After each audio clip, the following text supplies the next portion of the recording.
Merci Kim et bienvenue à tous et merci de vous joindre à nous pour en savoir plus sur Red Hat Ansible Automation Platform et comment créer et exploiter un système d'automatisation pour votre entreprise avec une plateforme qui inclut tous les outils nécessaires. Pascal est un architecte senior chez Red Hat. Il aime évangéliser l'utilisation et l'impact de l'open source chez les entreprises. Sa mission est d'aider les entreprises à atteindre leurs objectifs grâce à ses connaissances approfondies des architectures et des constructions de solutions de bout en bout, tout en utilisant des technologies open source. Moi, c'est Tamara Vandersloot, vice-présidente d'innovation. Je travaille de R2I dès le début, avec une carrière avant ça, 29 ans chez IBM. Puis récemment, les derniers 4 ou 5 ans, je travaille beaucoup en AI, puis toutes les nouveaux solutions qui sortent. Donc, on peut aller à la prochaine slide. Donc, on va commencer l'agenda avec une courte introduction de R2I. Puis après ça, c'est Pascal qui va parler du Ansible. Comment tu peux positionner Ansible dans votre entreprise. Parler des composants de Red Hat Ansible Automation, la plateforme, faire un démo, puis après, on va voir les questions et réponses. Prochaine slide. Donc, R2I a été fondé en 2014. Nous avions la vision de devenir un partenaire en infrastructure comme aucun autre. Notre objectif était de s'appuyer sur des ressources hautement techniques, donc le R dans R2I. Les deux I sont pour l'infrastructure et impartition. On est des spécialistes en infrastructure, soit du on-prem ou du infonuagique ou du hybrid. Prochaine slide.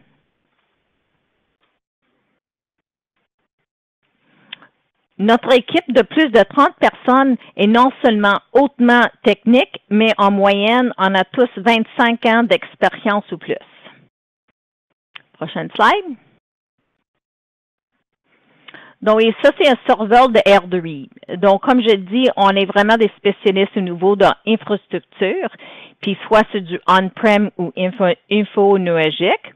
On fait beaucoup de services gérés aussi, avec des surveillances 7/24.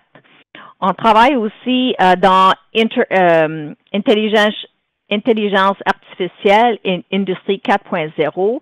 Ça veut dire toutes les infrastructures, les GPU, le setup responsable, toutes les outils autour que tu as besoin. Puis même, on peut vous offrir des GPU dans notre cloud si tu veux faire des tests puis commencer avec AI. On a aussi beaucoup de connaissances au niveau du funding, travailler avec les SuperGraph pour vous aider à avoir du funding pour des projets innovatifs chez vous. Puis on fait beaucoup de services en conseil puis services professionnels aussi tout autour de ces solutions-là. Prochain slide. Nous sommes très fiers de nos partenariats, puis aujourd'hui, on va écouter Pascal qui vient du Red Hat, mais on a aussi partenaires Lenovo, IBM, Dell, Veeam, Brocade, on a beaucoup. Puis en plus, on est très fiers de nos awards qu'on a eus, qui ont été comme Partner of the Year pour IBM. On est reconnu comme les 2018 et 2019 pour Top 50 Startup Companies au Canada. Donc, on est très fiers de où est-ce qu'on est rendu dans nos 6 ans et demi. Prochaine slide. Donc, R2I, notre infonuagique, notre cloud offering qu'on a, on a des bureaux à Anjou, Montréal, Ottawa, Toronto, avec un centre d'opération réseau 7/24. On peut aussi couvrir les États-Unis ou Canada. Ça, c'est pour les ventes des équipements on-prem ou pour faire des services. On est parmi les rares qui ont les certifications ISO 27001 puis 27018, ainsi qu'un centre de données de SOC 2 Type 2. C'est vraiment rare d'avoir ces connaissances-là. Donc, prochaine slide. Donc, les centres de données comme tels, on a 3. On vient d'ouvrir celle de Toronto. Puis, on a 2 sites ici à Montréal sur des grids électriques séparés avec du dual dark fiber entre les centres. Prochaine slide. Au niveau de solutions intelligence artificielle, le travail qu'on fait, comme je dis, c'est soit que tu peux venir dans notre cloud pour essayer les GPU puis des équipements hautement performants pour faire des tests, ou on peut vous aider. On travaille beaucoup avec les universités ainsi que des gros clusters pour mettre l'équipement en place, soit c'est du stockage ou pour les serveurs pour faire tout le setup A à Z. On fait aussi beaucoup de services, des workshops avec des clients pour leur parler de comment trouver un bon use case, où commencer, ainsi que de trouver le funding pour le projet, puis des partenaires pour vous aider à faire la livraison de A à Z. Puis Red Hat, ça fait aussi un gros, beaucoup de produits qu'on peut leverager dans les solutions comme le OpenShift, puis tous les autres produits. Il y en a beaucoup de projets. Aujourd'hui, on écoute Pascal qui va parler vraiment de l'outil pour faire l'automation dans votre centre de données. Prochaine slide. Donc, service, conseil professionnel, on aide les clients dès le début à faire l'analyse et les recommandations de c'est quoi leurs besoins. Soit on peut regarder, faire tout le sizing des équipements, de savoir qu'est-ce que tu as besoin. Puis aussi d'améliorer les performances de vos systèmes actuels. On peut faire des bilans de santé, des recommandations pour des best practices. On travaille aussi beaucoup de services au niveau de la sécurité chez les clients pour les aider avec leur audit puis leur aider à faire des bons pratiques en place. On fait les plans de migration, soit les nouveaux équipements dans votre centre de données ou soit les plans de migration dans notre cloud. On a des très gros clients. On a un je pense qu'il y a 27 partitions qu'on a déménagées chez nous. Puis c'était moins d'1 heure de downtime pour les amener de chez eux pour être en production chez nous. Donc, on a beaucoup d'expérience en faisant ça. Donc, migration est mise en opération. C'est vraiment une solution à la carte. Donc, on peut aussi vendre des équipements chez vous, puis on peut faire le managed service à distance, ou on peut faire tout, ou on peut avoir la production chez vous, puis c'est nous autres qui va faire le côté HA. Prochaine slide. dont on est très fiers dans nos 6 ans et demi, les clients qu'on travaille avec. On a des très gros clients dans notre cloud, puis celles qu'on travaille, puis on travaille actuellement beaucoup avec le gouvernement fédéral. On a fait le Innovation Roadmap pour Environment Canada, de savoir c'est quoi les roles and responsibilities, puis comment ils peuvent procéder à faire d'innovation chez eux. On a aussi des petits clients comme des clients cannabis qui viennent chez nous parce qu'ils veulent s'assurer que leurs données restent physiquement ici au Québec, puis on peut s'assurer ça pour eux autres. Donc, prochain écran. Puis là, on va passer la parole à Pascal qui va parler de Red Hat Ansible. Merci, Pascal. Merci, Tamara. Bonjour à tout le monde. C'est moi partager mon écran.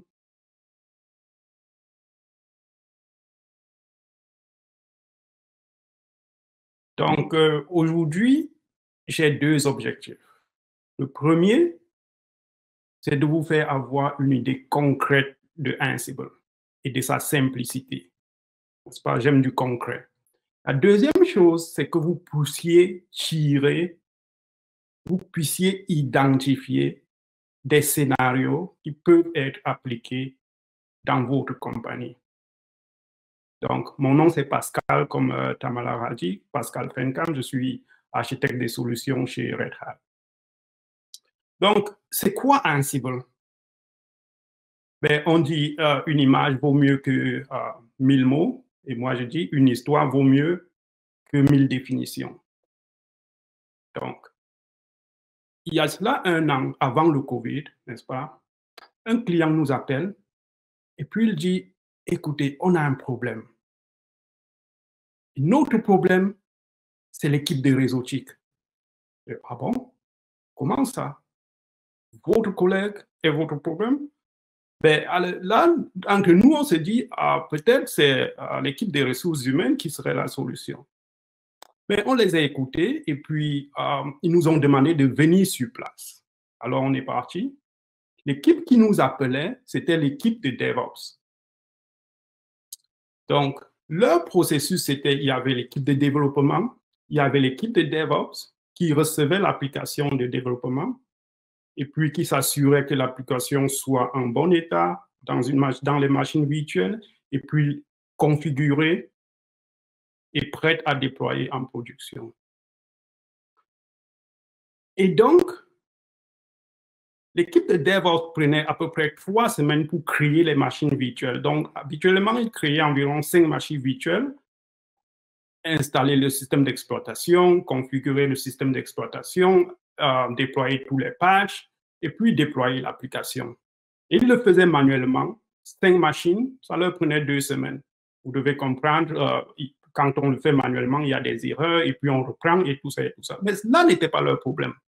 Leur problème, c'était, après avoir construit ces machines virtuelles, ils devaient attendre que l'équipe de réseautique ouvre les ressources nécessaires dans le réseau pour que les machines virtuelles soient accessibles. Ça veut dire le balanceur, ça veut dire le firewall. Donc, c'était l'équipe de réseautique qui était responsable de tout ça. Et l'équipe de réseautique était très petite. La compagnie avait près de 300 employés et l'équipe de réseautique n'avait que 3 employés. Donc, elle avait plein de travail à faire. Et donc, l'équipe de DevOps se plaignait que chaque fois qu'ils ont des machines virtuelles à déployer, ils doivent attendre l'équipe de réseautique pendant 2 ou 3 autres semaines. Ils ont demandé l'accès à ces appareils à l'équipe de réseautique. Bien sûr que l'équipe de réseautique ne veut pas leur donner accès. Alors, nous y sommes allés, on a passé 1 jour à essayer de comprendre leur scénario, dessiner les workflows, les processus et tout ça. Alors, on s'est assis avec l'équipe de réseautique et puis on a dit, ce que nous pouvons faire, c'est automatiser la création, l'ouverture de tous les ports nécessaires, l'installation de toutes les règles de sécurité. Et ce qu'on va donner à l'équipe de DevOps, c'est la capacité d'exécuter cette automation. Donc, vous restez avec le contrôle complet des mots de passe, des balanceurs et tout, mais l'équipe de DevOps pourra simplement cliquer sur un bouton pour configurer ce dont ils ont besoin, et pas plus. Alors, l'équipe de réseautique, ils étaient sceptiques. Ils ont dit, OK, on veut voir comment ça se passe. Donc, le 2e jour, on a implémenté tout ça dans Ansible. On a implémenté toutes les règles et le 3e jour, on a testé. Ils étaient quelque peu satisfaits, encore un peu pessimistes, mais ils étaient intéressés de voir comment ça se passe. Donc, en 3 jours, on a implémenté toute la solution qui satisfaisait leurs problèmes. Et également, on a implémenté la création des machines virtuelles qui se faisaient manuellement. Donc, tout ce qui prenait habituellement 5 semaines, ils pouvaient désormais le faire en 20 minutes, sans que l'équipe des réseautiques soit tirée dessus. Donc, ça vous donne un peu une idée de ce que Ansible peut faire et quel genre de problème ça peut résoudre, n'est-ce pas? Donc, et c'est ce qu'on voit partout, les clients qui réduisent le temps d'exécution de manière significante de semaines en minutes. Donc, ça, c'est un client, par exemple, qui a appliqué de pareils changements et l'exécution de la création de machines virtuelles dans leur environnement est passée de 3 semaines à 4 heures de temps. N'est-ce pas? Et Service Master également, ont déployé Ansible et chez eux, ils sont passés de plusieurs heures pour l'exécution des opérations en production à quelques minutes. Donc, ça vous donne des idées de ce que Ansible peut faire. Et l'utilisation de Ansible n'est pas limitée à quelques grandes entreprises. Ansible est devenu très populaire, n'est-ce pas? Donc, très probablement, vous pouvez vous dire, votre compétition est en train de commencer ou déjà en train d'utiliser Ansible. S'il y a 2 millions de personnes qui téléchargent Ansible par mois, seulement par mois, vous pouvez être sûr qu'autour de vous, beaucoup de gens font déjà de l'automatisation. Alors, le message, c'est « faut plus tarder ». Et en termes de retour sur investissement, ce que nous voyons, c'est qu'en général, dans les 3 mois, vous avez couvert votre investissement en termes de Ansible et d'automation. Et la raison ici n'est pas seulement Ansible. La raison, c'est également la communauté qui est autour de Ansible. Parce que beaucoup de contenu dont vous avez besoin existe déjà. Et donc, il suffit juste d'identifier et puis de l'utiliser. On va voir ça plus tard. Puis Pascal, j'ai une question. Un client, ils vont au site, il peut faire un download de Red Hat Ansible. Ils ont tous les produits dans un download, c'est la plateforme au complet? Exactement. On va voir ça un peu plus tard. Je crois dans 2 slides, je vais parler de la version open source et de la version Red Hat et quelle est la différence. OK, donc, parfait. Merci. Donc, exactement, c'est ce slide. Donc, la manière dont Red Hat travaille, c'est tous les produits de Red Hat sont des produits open source. N'est-ce pas? Donc, en général, la manière dont nous travaillons, c'est qu'il y a plusieurs millions de projets open source et puis on identifie ceux qui sont importants pour nos clients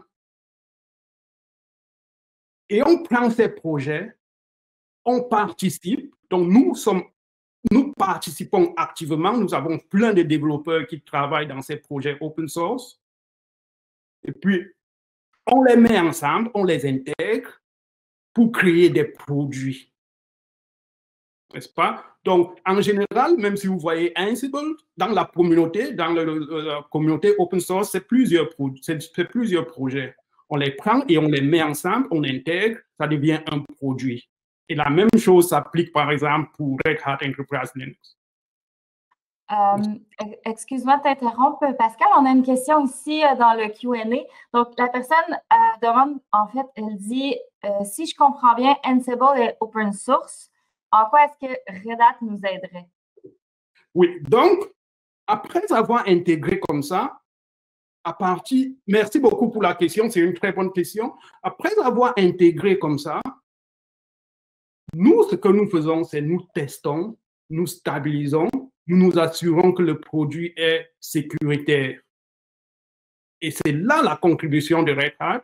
On vous donne un produit qui est stable pour l'entreprise, sur lequel vous pouvez compter. Et avec, on vous apporte le support. De manière que vous pouvez dormir en paix. Vous savez qu'il y a une compagnie réputable sur laquelle vous pouvez compter quand vous avez des problèmes en production. Dites-vous que quand vous prenez un produit open source, par exemple CentOS, n'est-ce pas? Ce produit-là, en réalité, n'a d'effet que sur la machine que vous utilisez, sur laquelle vous l'avez installé. Mais Ansible pénètre dans tout votre environnement, dans toute votre infrastructure. Et donc, il est naturel que vous ayez besoin d'un peu plus de certitude quant à l'utilisation d'un outil qui va vraiment pénétrer toute votre entreprise, n'est-ce pas? Et donc, c'est là où Red Hat vient avec le support et avec son expérience. Et particulièrement, il faut aussi regarder les années suivantes, n'est-ce pas? celui qui travaille chez vous aujourd'hui dans l'automation, il est expert, il est compétent, mais probablement, il ne va pas passer toute la vie chez vous. Demain, peut-être qu'il gagnera de la loterie, n'est-ce pas? Et puis, il ira en congé. Tout ce qu'il a mis en place, vous aurez besoin de quelqu'un à qui vous pouvez vous référer pour vous rassurer que ça fonctionne toujours, ou bien quand il y a un problème, comment adresser ce problème. Donc, c'est là où Red Hat apporte sa contribution. J'espère que j'ai répondu à votre question. Mais Pascal, c'est comme le meilleur des deux mondes. Tu as tous les avantages de open source, ça veut dire des milliers de gens, puis qui va améliorer le produit, mais tu as vraiment un produit qui est stable et valide de Red Hat avec l'entretien disponible. Exactement. Donc la communauté, le open source, c'est l'innovation continue. Par exemple, Ansible, dans la communauté, il y a un release tous les 6 mois. N'est-ce pas? Mais la production, c'est la stabilité. Vous voulez quelque chose de stable sur lequel vous pouvez construire un business stable. Et donc, Red Hat vous apporte donc la balance entre cette stabilité-là et l'innovation. Donc, vous avez le meilleur des deux environnements, comme Tamara le disait. Merci. Merci bien. Et donc, Ansible, ce qu'il fait aujourd'hui, la réputation de Ansible, c'est sa simplicité. Et donc, vous allez voir tout à l'heure, parce que je vais vous donner l'opportunité d'essayer vous-même, vous allez voir combien c'est simple. Les tâches dans Ansible sont écrites dans un langage qu'on appelle YAML, qui est également très simple. Et l'autre avantage de Ansible, c'est le fait qu'il n'y ait pas d'agent. Donc, en général, bon, les précurseurs de Ansible, ils vous demandaient d'installer un agent, un petit software sur chaque machine. Alors, imaginez, vous avez 5000 machines, ou même 500. Et puis, pour commencer à automatiser, vous devez aller sur toutes ces machines et installer un agent. Déjà, vous voyez que c'est une très grande barrière pour le début de l'automatisation. N'est-ce pas? Et plus grave encore, imaginez ce qui arrive lorsque vous voulez upgrade votre environnement. Vous avez 5000 machines, et puis il y a un nouveau agent, une nouvelle version de l'agent qui arrive. Vous devez parcourir les 5000 machines et puis installer la nouvelle version. C'est pénible, ça. Et lorsqu'il y a une vulnérabilité, par exemple, vous devez également patcher cet agent. Donc, ça veut dire que vous avez besoin d'un système pour monitorer l'agent qui était supposé vous aider à maintenir l'environnement.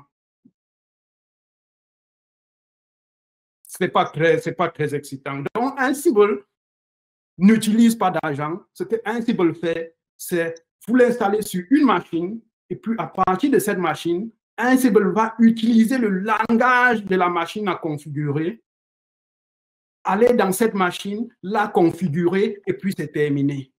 N'est-ce pas? Ça veut dire avec les machines Linux, Ansible va utiliser SSH et avec les machines Windows, Ansible va utiliser WinRM et avec les switches et les balanceurs, Ansible va utiliser les langages de ces outils-là.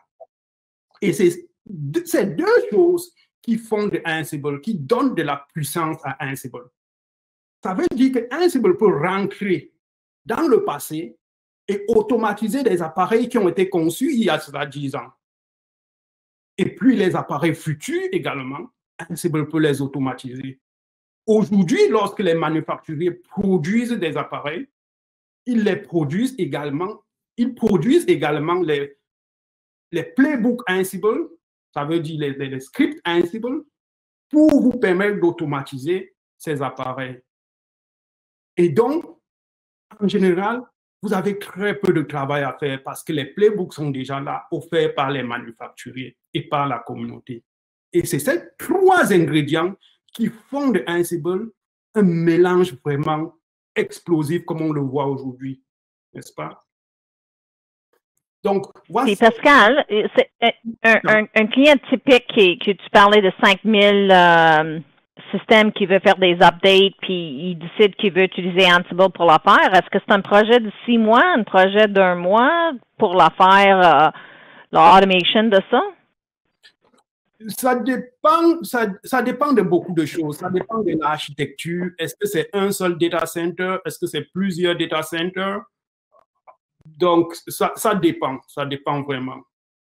Okay. Mais ça peut être dans un mois qu'il peut avoir quelque chose qui commence à pousser des updates ou... Déployer quelque chose pour commencer à pousser des updates, ça se fait vraiment en 2 semaines. C'est pas compliqué. C'est pas compliqué. Ouais. Donc, ça, c'est l'exemple d'un playbook. Le playbook, c'est vraiment le document Ansible dans lequel vous codifiez ce que vous voulez faire. Donc, vous définissez des tâches. Donc, vous voyez là, par exemple, c'est une tâche. Cette tâche, qu'est-ce qu'elle va faire? Elle va update mes machines Windows. C'est tout. Et ce code-ci, ce document-ci, vous pouvez l'exécuter sur 5000 machines. Le nombre de machines ne change pas la nature ou bien la complexité du playbook que vous avez. Vous avez 10 lignes et puis vous l'appliquez sur toutes vos machines. Donc, c'est ça la simplicité de Ansible. Et ça, c'est dans un langage qu'on appelle YAML, en passant. Donc, et quels sont les scénarios dans lesquels vous pouvez utiliser Ansible? Je vais vous donner le processus de développement typique dans une entreprise, n'est-ce pas? Les développeurs commencent à construire leurs environnements. Et aujourd'hui, les environnements de développement sont bien complexes, n'est-ce pas? Ils ont besoin d'une base de données, ils ont besoin du caching, ils ont besoin du serveur, ils ont besoin de logging. Donc, un environnement de développement est bien compliqué. Et donc, les développeurs, ils utilisent parfois Vagrant, mais au demeurant, ils doivent automatiser leurs environnements de développement. Donc, aujourd'hui, ils utilisent Ansible, n'est-ce pas? Donc, vous utilisez Ansible pour le développement. Maintenant, lorsque l'application est en train d'être build ou construite après le développement pour qu'on puisse l'envoyer chez les analystes ou bien chez l'analyse qualité ou bien en production. Il y a ce qu'on appelle continuous delivery, n'est-ce pas? Ansible est également utilisé là. Que ce soit avec Jenkins ou sans Jenkins, Ansible est utilisé. Et dans ce processus, on doit créer des machines virtuelles, comme dans l'exemple dont je vous parlais tantôt. Ansible est également utilisé là. Vous pouvez créer des machines virtuelles, que ce soit sur VMware, que ce soit dans le cloud, que ce soit Azure ou bien Amazon. Vous pouvez créer des machines virtuelles et les configurer, déployer des patchs et enfin déployer l'application en question. Donc, tous ces scénarios-là peuvent se servir de Ansible. Et puis, l'orchestration. Un exemple d'orchestration, c'est lorsque vous voulez déployer l'application en production, vous voulez faire ce qu'on appelle du rolling upgrade. N'est-ce pas? Vous ne voulez pas, vous avez peut-être 20 machines, et puis vous ne voulez pas les arrêter toutes à la fois. Vous prenez les 2 premières machines, vous les déconnectez du balanceur, vous installez la nouvelle version, vous faites quelques tests, et puis vous intégrez les 2 machines dans le balanceur. Et puis, vous allez aux 2 machines suivantes. Vous faites la même chose. Et puis, vous allez à 10% des machines. Et puis, 20%. Ansible peut le faire de manière très élégante. Le code pour le faire ne fait pas plus de 15 lignes. Et puis, sécurité et compliance. Ça, c'est aussi très important. N'est-ce pas? On avait un autre exemple, c'est on avait un client. C'était une agence gouvernementale quelque part dans le monde, je tairai le pays. Lorsque le cloud est arrivé, eux, ils voulaient utiliser le cloud, absolument. Alors, le processus pour qu'ils aient l'autorisation d'utiliser le cloud a duré 1 an, n'est-ce pas? Le jour où cette autorisation est arrivée, ils sont devenus fous. tout le monde allait sur le cloud, sur Amazon, créer des machines virtuelles, les utiliser, les arrêter, ainsi de suite, ainsi de suite. Après un mois, ils ont été audités, n'est-ce pas? Vous pouvez imaginer, c'était la catastrophe. Donc, l'audit demandait des informations telles que quelles sont les machines que vous avez créées, quels sont les systèmes d'exploitation, quels sont les patchs que vous avez appliqués, quelles étaient les adresses IP de ces machines, comment était configuré le réseau. Des questions triviales, mais le personnel de l'agence n'avait pas capté ces informations. Lorsqu'ils arrêtaient la machine, les informations étaient parties. Alors, ce que nous, on a fait, c'est on leur a installé Ansible. Et ce que ça permettait de faire, non seulement d'automatiser, mais toutes les informations, tout le processus qui a été implémenté, toutes les actions qui ont été exécutées, étaient captées et envoyées dans un système central qu'on appelle le SIEM. Donc, lorsque la machine virtuelle était terminée, les utilisateurs avaient encore accès à tout ce qui s'est passé.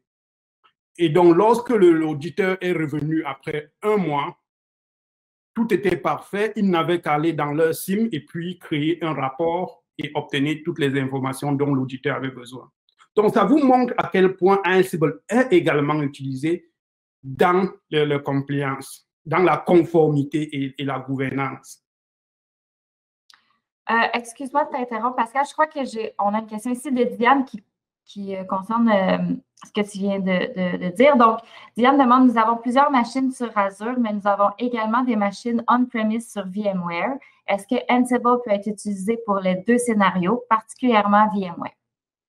Oui, absolument. Ansible peut utiliser pour tous les clouds que vous avez, que ce soit VMware, que ce soit Azure, que ce soit Amazon, n'est-ce pas? Et vous pouvez avoir un seul déploiement pour manager tout ça. Comme vous pouvez prendre un déploiement et le diviser en 3 et automatiser de cette façon-là. Donc, Ansible peut effectivement être utilisé dans tous ces clouds. Donc, en termes de sécurité, ce que Ansible permet de faire, c'est d'accélérer vos processus de sécurité. Donc, en général, ce qu'on voit, c'est les SIEM sont centraux au processus de sécurité. Donc, toutes les informations sont collectées et envoyées dans le SIEM. N'est-ce pas? Les logs et toutes les events sont collectés et envoyés dans le SIEM. Mais le SIEM coûte cher. Le SIEM vous coûte en fonction de la quantité de données que vous y stockez. N'est-ce pas? Et donc, ce que les entreprises font, c'est on envoie que les informations nécessaires dans le SIEM. Et lorsqu'il y a une alerte, on augmente la quantité d'informations qu'on va envoyer dans le SIEM. Mais pour augmenter la quantité d'informations qu'on envoie dans le SIEM, il faut aller reconfigurer tous les systèmes. Et ça prend du temps. Et parfois, les systèmes qu'on veut configurer appartiennent à d'autres équipes. Et donc, il faut attendre que ces équipes nous donnent accès pour qu'on puisse reconfigurer le système. Donc, avec Ansible, vous pouvez cliquer sur un seul bouton, ouvrir tous les systèmes pour faire couler le SIEM. Et lorsque vous avez fini l'investigation, vous cliquez un bouton encore et puis les informations sont arrêtées. Donc, Ansible vous permet d'accélérer vos processus de sécurité. Donc, les trois composantes d'Ansible.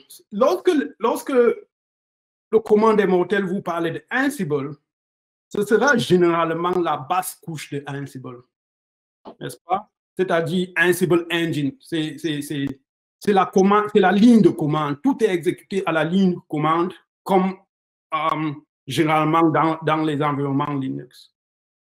Mais lorsque nous, à Red Hat, nous parlons de Ansible, la plateforme Ansible, c'est 3 composantes.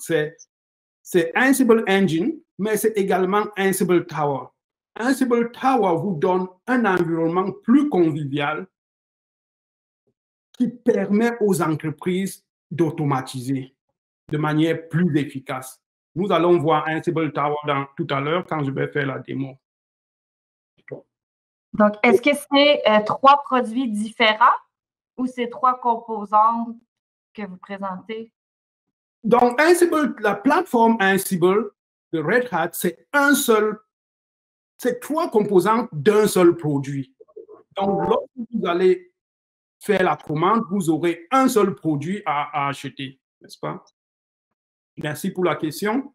Et puis, au-delà de Ansible Tower, il y a Ansible Hosted Services. Donc, ce que ça inclut, ça, c'est une plateforme hostée par Red Hat. Mais ce que ça inclut, c'est des playbooks. Donc, il y a du contenu que Red Hat met à votre disposition déjà, que vous pouvez utiliser pour automatiser. Donc, ce qu'on va faire, c'est qu'on va faire une petite démo de Ansible Tower.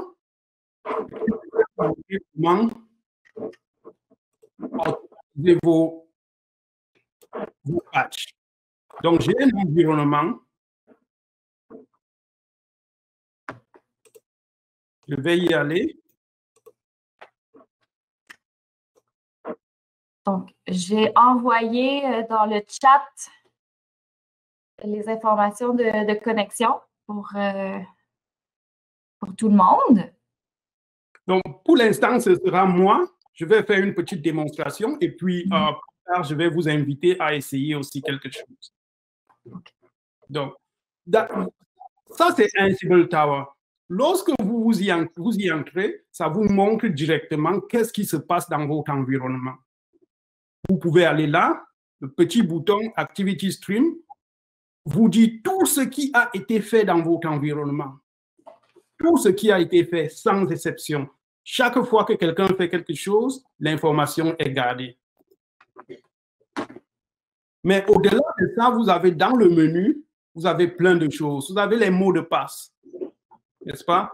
Pour automatiser, Ansible a besoin de mots de passe. Mais ces mots de passe dans Ansible Tower sont protégés. Donc, vous voyez, Student 1, le mot de passe n'est pas visible. Donc, la personne qui met les mots de passe, qui crée les mots de passe dans Ansible Tower, peut être complètement différent de la personne qui va créer les playbooks. Et cette personne peut être différente de la personne qui va exécuter les playbooks. Donc, vous avez une différenciation des rôles et des responsabilités dans Ansible Tower.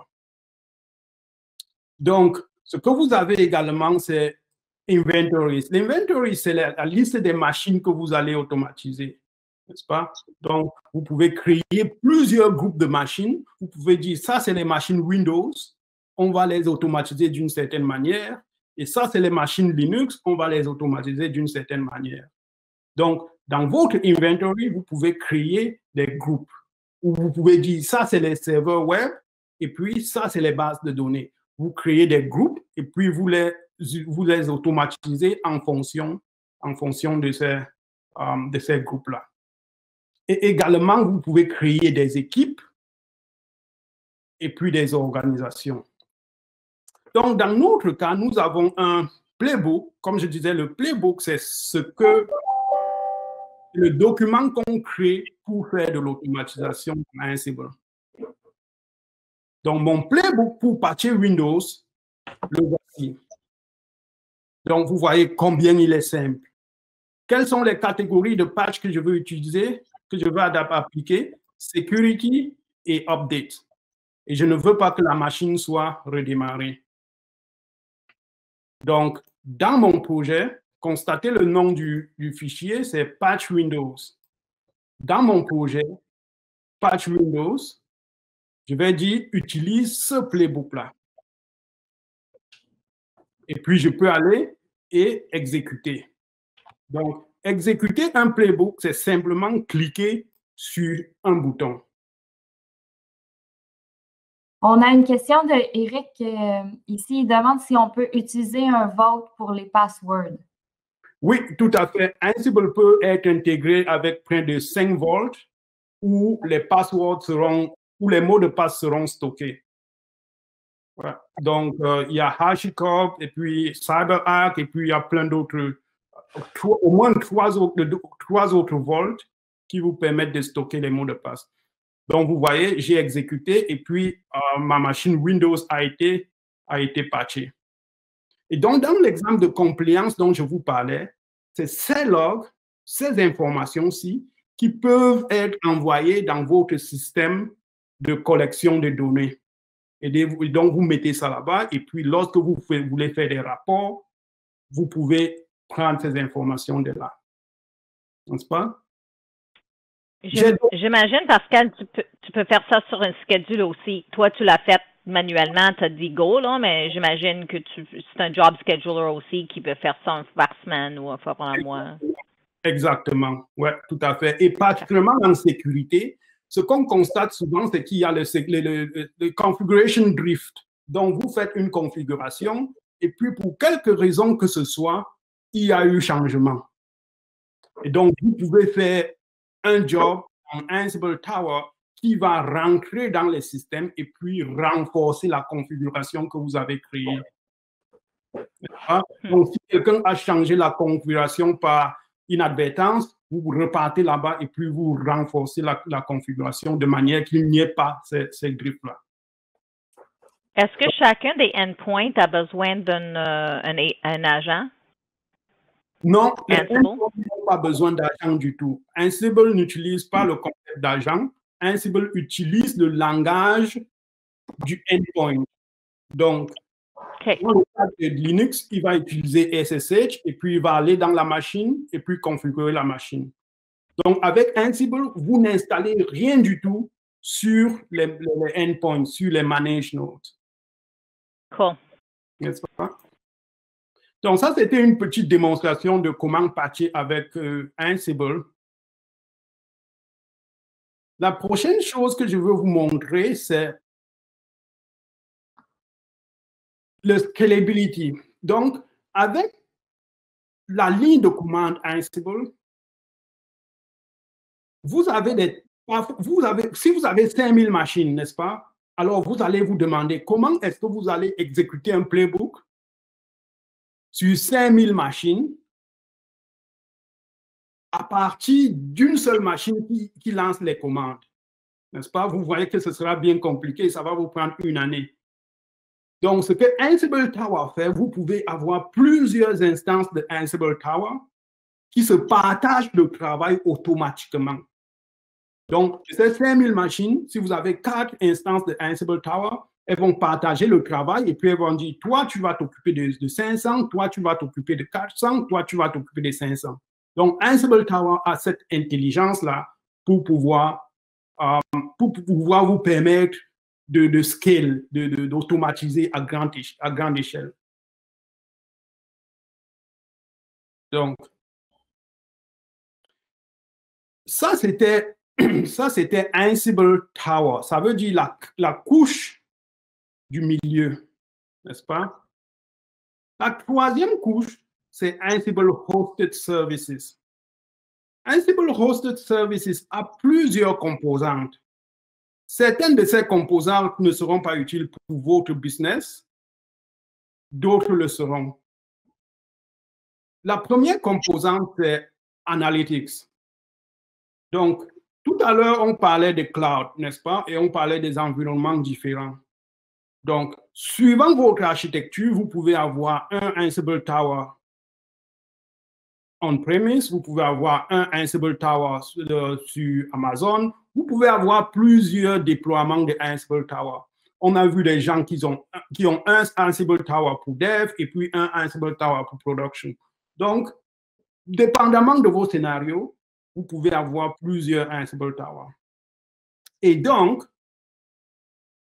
vous serez tenté de dire, OK, est-ce que j'ai un outil qui me permet de voir tous ces Ansible Tower en un seul coup d'œil?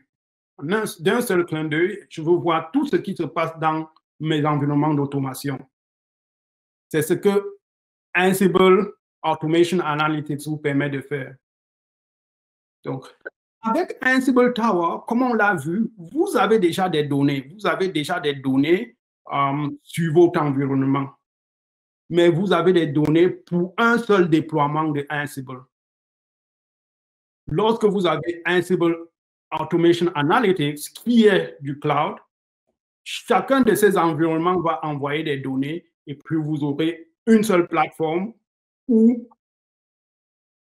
toutes ces statistiques seront collectées. Vous n'êtes pas obligé de l'utiliser, n'est-ce pas? On comprend qu'il y a des environnements où les choses sont un peu plus sécuritaires, donc vous n'êtes pas obligé d'utiliser. Par défaut, le système n'est pas configuré du tout d'envoyer les données à Red Hat, n'est-ce pas? Donc, il faut une étape extra pour configurer ça. La deuxième chose, c'est Automation Hub. Donc, Automation Hub, c'est un ensemble de playbooks qui ont été créés par Red Hat et des partenaires. Et ces playbooks-là, ils sont certifiés. Ils sont certifiés par Red Hat et les partenaires et vous pouvez les utiliser. Et le plus important, c'est vous obtiendrez du support si vous avez des problèmes avec ces playbooks-là. Donc, ça veut dire que vous obtenez Ansible Tower, qui sont les softwares, mais également les playbooks que vous devez construire, vous pouvez en obtenir de Red Hat. Et quand vous les utilisez, vous obtenez le support de Red Hat dans l'utilisation de ces playbooks-là. C'est très important parce que, imaginez, comme je disais, un ingénieur, aujourd'hui, il déploie Ansible et puis il crée des playbooks. Et puis, dans un an, il n'est plus là. Il est dans une autre compagnie. Il a gagné la loterie. Il faut bien quelqu'un pour comprendre ce qu'il a fait là. N'est-ce pas? Avec les playbooks Ansible, avec les playbooks certifiés de Red Hat, vous avez des playbooks pour lesquels vous pouvez compter sur des compagnies réputables pour vous supporter. Et la troisième chose, c'est Automation Service Catalog. Ce que ça vous donne, c'est d'ajouter un niveau de gouvernance dans votre automation. Donc, un peu comme dans ServiceNow, vous pouvez ouvrir des tickets et puis le ticket sera implémenté. Sauf que ici, lorsque vous ouvrez un ticket, l'exécution est automatique. N'est-ce pas? Vous avez le playbook dans Ansible Tower. Quand vous ouvrez le ticket, le playbook est appelé et il est exécuté. Donc, par exemple, si quelqu'un ouvre un ticket pour créer une machine virtuelle, la machine virtuelle est créée par le playbook et puis configurée automatiquement. Donc, on n'attend plus que l'ingénieur de DevOps crée la machine virtuelle et puis la configure. L'utilisateur ouvre le ticket et puis le playbook exécute. Et ici, il y a un système d'approval, n'est-ce pas? Il y a un système d'approval où vous pouvez dire pour que ce ticket soit exécuté, il faut que le manager approuve ou bien que son supérieur approuve. Donc, c'est ce que un Automation Service Catalog vous donne. Donc, en somme, la couche supérieure de Ansible va vous donner des statistiques sur tous vos environnements. Ça va vous donner des playbooks certifiés et ça va vous donner un niveau de gouvernance additionnel. On a une nouvelle question qui vient de rentrer. On demande, pouvons-nous aussi importer des rôles custom? Oui, tout à fait. Tout à fait. Dans le Ansible Service Catalog et dans Automation Hub, vous pouvez ajouter vos rôles et vos playbooks pour que ce soit distribué dans la compagnie. Donc, l'idée ici, c'est lorsque vous pouvez avoir un système, vous pouvez avoir une place où vos employés peuvent se partager des playbooks, n'est-ce pas? imaginez, vous avez plusieurs équipes qui automatisent. Avec le Automation Analytics, vous pouvez voir quel est le playbook qui est le plus utilisé. Vous pouvez voir que tel groupe a plus de succès dans l'automation. Et vous pouvez voir quel est le playbook qui leur donne ce succès. Et avec ça, vous pouvez demander à ce groupe d'empaqueter ce playbook-là comme un rôle, par exemple, et puis les mettre à disposition des autres dans votre catalogue. N'est-ce pas? Donc, tout à fait, vous pouvez définir vos rôles qui sont spécifiques à votre compagnie et puis vos collègues peuvent les utiliser. Donc, dans le même environnement que vous avez là, que j'ai utilisé tout à l'heure, vous pouvez y accéder. Je vous encourage d'y accéder. Le lien est posté dans le chat. Donc, vous cliquez sur le lien et puis l'utilisateur, c'est webinaire et puis le password, c'est webinaire. Donc, allez-y. Moi aussi, je vais le faire. Je vais quitter le compte courant et puis je vais aller là, webinaire et webinaire. Donc, lorsque vous y êtes, cliquez sur Template. Vous voyez cet utilisateur, il a 2 playbooks. L'utilisateur que j'avais tout à l'heure, il avait 4 playbooks. Celui-ci, il n'en a que 2. Et si on clique dessus, vous voyez qu'il ne peut pas faire de changement. Il ne peut faire aucun changement. Du tout, aucun. N'est-ce pas? Tout ce qu'il peut faire, la seule chose qu'il peut faire, c'est exécuter ces 2 playbooks. Et il l'exécute en cliquant un seul bouton. Voilà, je vais l'exécuter. Vous pouvez faire la même chose de votre côté. Donc, ces playbooks me permettent d'obtenir des informations sur les machines dans notre environnement.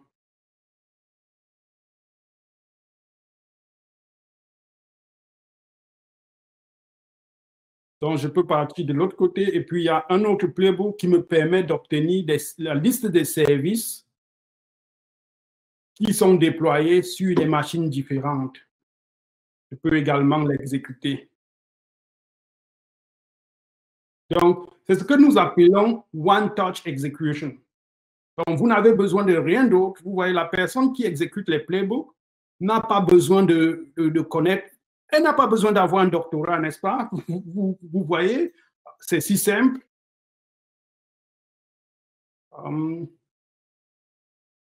Donc, c'était là. C'est encore en train d'être exécuté. Et puis, Get Services, ça, c'est complètement exécuté. Vous voyez que ça s'exécute sans problème et je n'ai pas besoin d'un accès spécifique. Dans tous les autres projets, je n'ai aucune permission. Donc, c'est ce que Ansible Tower vous permet de faire, d'avoir ses rôles et responsabilités dans l'entreprise. Donc, l'environnement sera accessible toute la journée. Vous pouvez vous essayer quand vous avez du temps. Est-ce qu'il y a d'autres questions?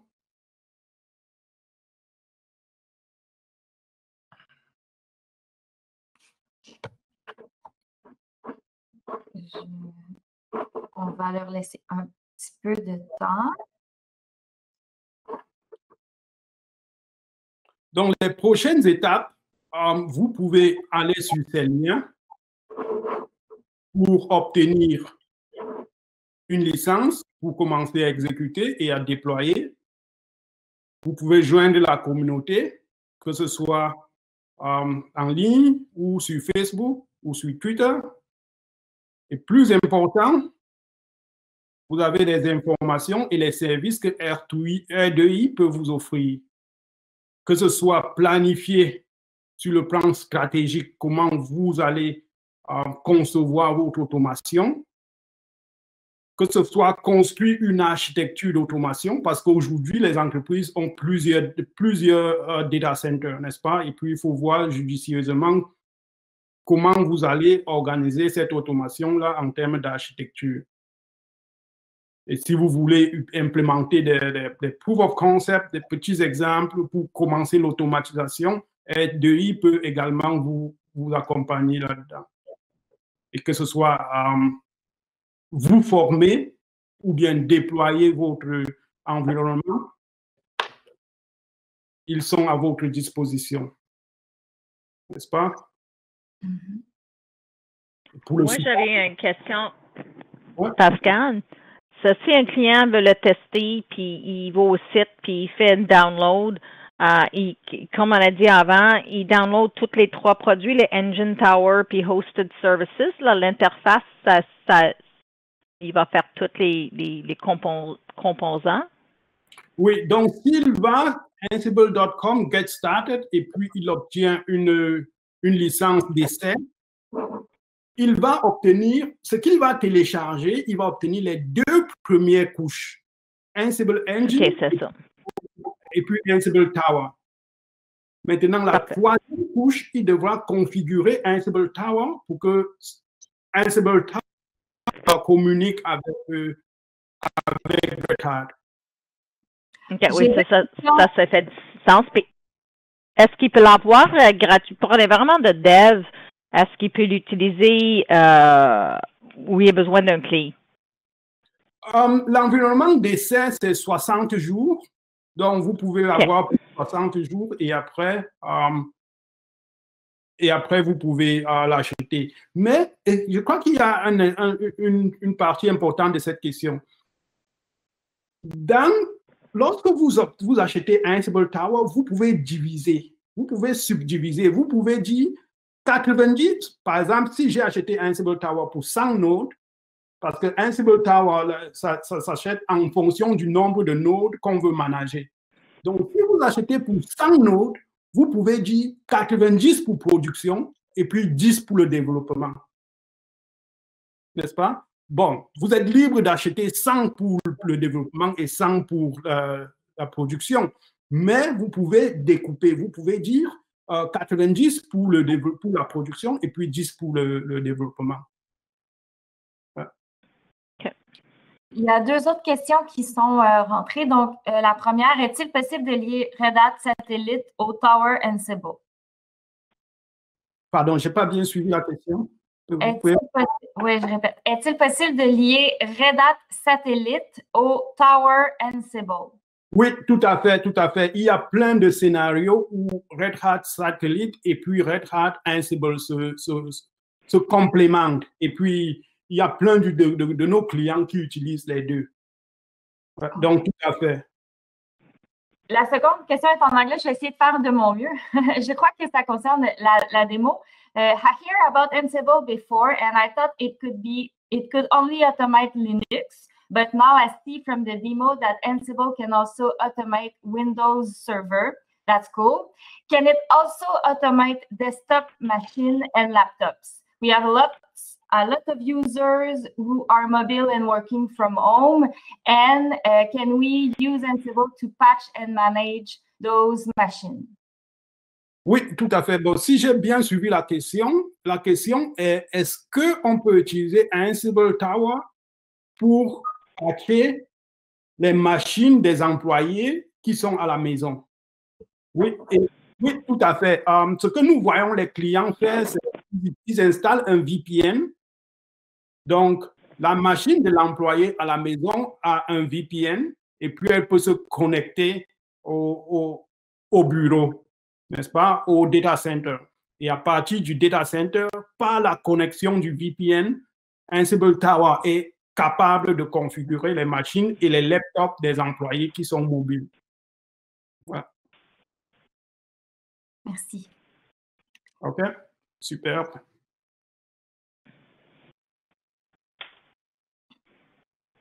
Autre question?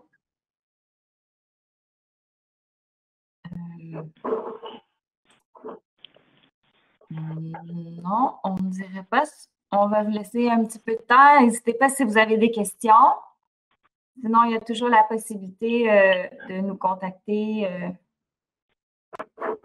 Je veux vraiment remercier Pascal. J'ai trouvé ça vraiment intéressant. Tu as parlé de plusieurs use cases. Là. Un pour pousser des patchs, l'autre c'est pour créer des virtual machines d'une façon beaucoup plus vite. As-tu un autre use case que tu peux parler? C'est comme les les deux principales que tu as parlé aujourd'hui. Donc, c'est créer des patchs, et puis la sécurité est très importante de nos jours. C'est le déploiement en production, l'approvisionnement des machines. Donc, oui, c'est vrai. Tu as parlé aussi de security puis comment l'utiliser Ansible dans le domaine security, qui est un... Exactement.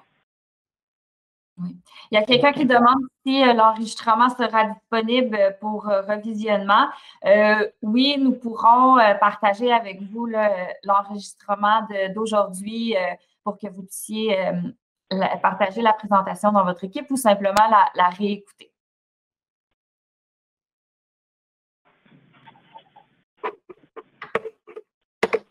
Donc, je crois que ça conclut notre présentation d'aujourd'hui. Un grand merci à Pascal et à Tamara pour la présentation d'aujourd'hui. Donc, une fois que le webinaire sera arrêté, vous allez avoir, si vous voulez, vous pouvez avoir le lien pour communiquer avec nous. Et puis sinon, merci beaucoup et une très bonne journée à vous tous. Merci beaucoup. Prenez soin de vous. Au revoir. Merci.